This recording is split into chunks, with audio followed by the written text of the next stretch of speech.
Here's something weird. American Airlines has a hub in Dallas that's bigger than this one. It has a hub in Miami that flies more places overseas. It has hubs in Chicago, Phoenix, Philadelphia, Washington.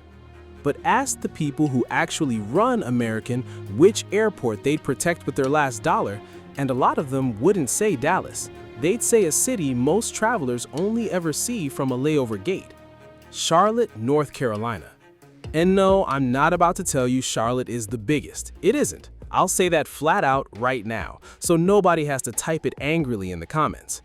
Dallas-Fort Worth wins on size, not close.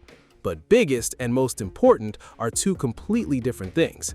And once you understand the difference, you'll see why American treats this one airport like the crown jewel nobody's supposed to notice. Let me show you. Start with one number: 90%. Roughly 9 out of every 10 flights leaving Charlotte are American Airlines. Walk the terminal, and the wall of tails out the window is the same logo, over and over, until it stops looking like an airport and starts looking like a company town with runways. Now, compare that to American's other hubs. At Dallas, the airline runs about 2/3 of flights. At Miami, around 59%. Philadelphia, under half. Phoenix, about 1/3. Charlotte sits near 90. One analyst who studies this stuff put it about as plainly as you can. No other hub in the country is so completely owned by a single airline. There's no real competitor at the next gate, no low-cost airline carved out a corner, just American and the regional planes flying under its name in every direction all day long. That's not an accident. That's a fortress. And in this business, a fortress is worth more than a skyline. Why does one airline owning an entire airport matter so much? Because of what it lets them do with the price. When you're the only game in town, you don't have to fight a discount airline that just parked next to you and slashed fares to fill seats. You set the number. People who live in Charlotte have complained about this for years. Their airport has been one of the priciest in America to fly out of, and the reason is sitting right there in that 90% figure. One travel expert said it without any sugar on it. When you run 9 of every 10 flights, you don't have much reason to lower prices if people keep paying them. And they do keep paying. So follow the money. High fares, almost no competition, a city full of people who have to fly. That combination doesn't just make Charlotte busy, it makes Charlotte profitable. And that word is the whole story. Here's where it stops being my opinion and starts being theirs. Back in 2019, the man running American at the time, Doug Parker, told a room full of investors which hubs made the company the most money. He named 3: Dallas-Fort Worth, Washington, and Charlotte. Then one of his top executives, the guy in charge of revenue, went further. He told investors that American's whole system earned more per seat than its rivals, somewhere around 15–20% more. But Dallas and Charlotte, those two, they were running 30 to 35% above the competition. Sit with that. Charlotte, this connecting airport in a banking town, was pulling in 1/3 more revenue per seat than what other airlines were managing across their networks. That's not a rounding error. That's the kind of gap that pays for new planes, fat profits, and a very good year. American didn't whisper this in a back room. They said it out loud to Wall Street, because the people who buy the stock want to know where the money comes from.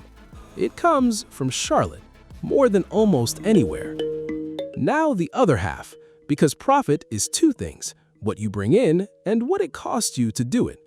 Charlotte is cheap to run, not cheap for you, the passenger, cheap for American. By one measure that tracks what it costs an airline to handle each traveler at each airport, Charlotte comes out as the lowest cost big hub American has. Lower than Dallas, lower than the rest. Part of that is geography, and the revenue chief actually spelled it out. Charlotte sits close to the places Americans' customers want to go: the Northeast, Florida, the Caribbean. When your hub is near everything, the flights are shorter. Shorter flights burn less fuel, need fewer crew hours, turn the plane around faster. So put the 2 pieces together. Charlotte charges some of the highest fares in the country and costs American less than almost anywhere to operate. High money in, low money out. Do that a few hundred times a day and you understand why the executives keep saying the same word about this place. most profitable. But here's the part that surprised me when I dug in. For all that money, all that dominance, Charlotte is not actually a good airport by the numbers most people care about. And American knows it. Stick with me, because this is where the honest version of the story gets interesting. If you measure Charlotte by whether your flight leaves on time, it's not impressive. One look at the federal data a couple years back puts Charlotte somewhere around 69th out of more than 100 American airports for on-time departures. Bottom half, not a typo. And when J.D. Power surveyed travelers about how satisfied they were at the country's biggest airports, Charlotte landed near the bottom there too, 2 years running. Crowded, torn up by construction, tight gates, not the kind of place that wins awards. So why does American keep pouring everything into it? Because American isn't optimizing for your comfort or for a perfect on-time score. It's optimizing for connections and for cost. Charlotte's job isn't to be pleasant. Its job is to take a person from a small town in the Carolinas, funnel them through, and get them onto a bigger plane heading somewhere that makes money. And at that one job, moving people through, it is a machine. In 2024, more planes took off and landed at Charlotte than at almost any airport on the planet. 6th busiest in the world for aircraft movements, ahead of Los Angeles, ahead of giant airports in Shanghai and Istanbul. It's not beautiful, it's not on time, but it moves. And for American, moving is the only metric that pays. Here's what's actually happening inside that terminal. Around 2 out of every 3 people in Charlotte aren't from Charlotte. They never leave the building. They land, they walk, they get on another plane. They're connecting. American runs this place in waves. Big batches of planes land within a tight window. Passengers scramble across to their next gate, and then a wave of departures lifts off, all roughly at once. Then it does it again, 8-9 times a day. Land, shuffle, launch. Land, shuffle, launch. And the geography makes it sing. Almost half of Charlotte's daily departures stay right there in the southeast. Small cities, mid-sized towns, places that don't have enough travelers to support their own big routes. Charlotte stitches all of them together. There's really only one other airport in America that does this exact job at this scale, and it belongs to Delta down in Atlanta. That's the company Charlotte keeps, not the glamorous coastal airports, the one other connecting giant in the South. That's what strategically important actually means. Not the prettiest, the one you can't replace. Now, rewind. Because Charlotte being American's golden hub was never the plan. This was somebody else's airport first. Back in 1979, an airline called Piedmont, a Carolina company through and through, picked Charlotte as its hub. By 1987, they were flying all the way to London from here. Then Piedmont got swallowed up, became part of US Air, which became US Airways. For years, US Airways ran Charlotte as its main domestic hub while sending the international flights up to Philadelphia. Then 2013 happened. American Airlines and US Airways merged into the biggest airline on Earth, and suddenly there was a question on the table. What do you do with Charlotte? American already had Dallas, already had Miami, already had Philadelphia and Washington and Chicago. On paper, Charlotte was a duplicate, a hub they could have quietly shrunk and folded into the others. Plenty of merged airlines have killed hubs that made less sense than this one. Cincinnati, Memphis, Pittsburgh, the graveyard's full. American looked at the math and made the opposite call. They didn't shrink it, they doubled down. They figured this was the cheapest hub to run, one of the most profitable, the one place they owned almost completely, and they decided to grow it instead of bury it.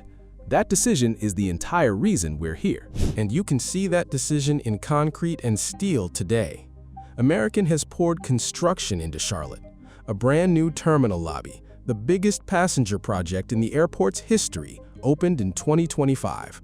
New gates, new pedestrian bridges. They took 5 separate security checkpoints and squeezed them into 3 to move people faster. And the big one, they're building an entire new runway, a 4th parallel runway, 10,000 feet of fresh concrete, due to open in 2027. When it does, the airport expects to handle about 1/4 more traffic than it can today. You don't spend that kind of money on a hub you're lukewarm about. You spend it on the one you're building your future around. There's a smaller move that tells you even more. One of American's own regional airlines, PSA, the one flying a lot of those smaller planes you see at Charlotte, announced it's moving its entire headquarters to Charlotte. Its CEO called the city, and I'm quoting, our epicenter. Epicenter, That's the word a company uses for the center of everything. And it's not just airline strategy holding this up, it's the city itself. Charlotte is the second biggest banking town in America. Only New York moves more money. Bank of America is headquartered here. Truist is headquartered here. Wells Fargo runs its East Coast operation out of here. The place is wall to wall with the kind of business travelers who buy expensive seats and don't blink at the price. The metro keeps swelling, hundreds of thousands of new residents in just a few years. A giant Japanese bank just picked Charlotte for a second American headquarters, bringing in jobs that pay 6 figures on average. So American isn't just sitting on a fortress hub, it's sitting on a fortress hub in one of the fastest growing money cities in the country, full of exactly the customers it wants. The fortress and the city feed each other. Let me be straight with you before I wrap, because you deserve the whole picture. Charlotte is not American's biggest hub. Dallas is, and Dallas isn't close to losing that. Charlotte isn't the international gateway either. That crown belongs to Miami, and the deep flights down into Latin America aren't moving anytime soon. And last year, 2025, Charlotte's passenger numbers actually slipped about 9% after 2 booming years. The airport called it a market correction. Still its second busiest year ever, with more locals flying than ever. But the line on the chart bent down, not up, and an honest video says so. So no, this isn't the airport that wins the trophies. It's the one that quietly wins the math. Here's where it all lands. American Airlines has flashier hubs, bigger ones, hubs in cities people actually want to visit instead of just connect through. If you asked a casual flyer to name American's most important airport, almost nobody says Charlotte. But almost completely owned, cheapest to run, among the most profitable by the company's own admission, the connecting machine the entire Southeast leans on, backed by a banking city throwing off cash, getting a new runway while you watch. American had a chance, back in 2013, to treat Charlotte as a leftover from the merger and let it fade. Instead, they looked at the numbers nobody else was looking at and built their quiet empire right there. The biggest jewel in the crown gets all the attention. Charlotte's the one paying for the crown, and almost nobody noticed.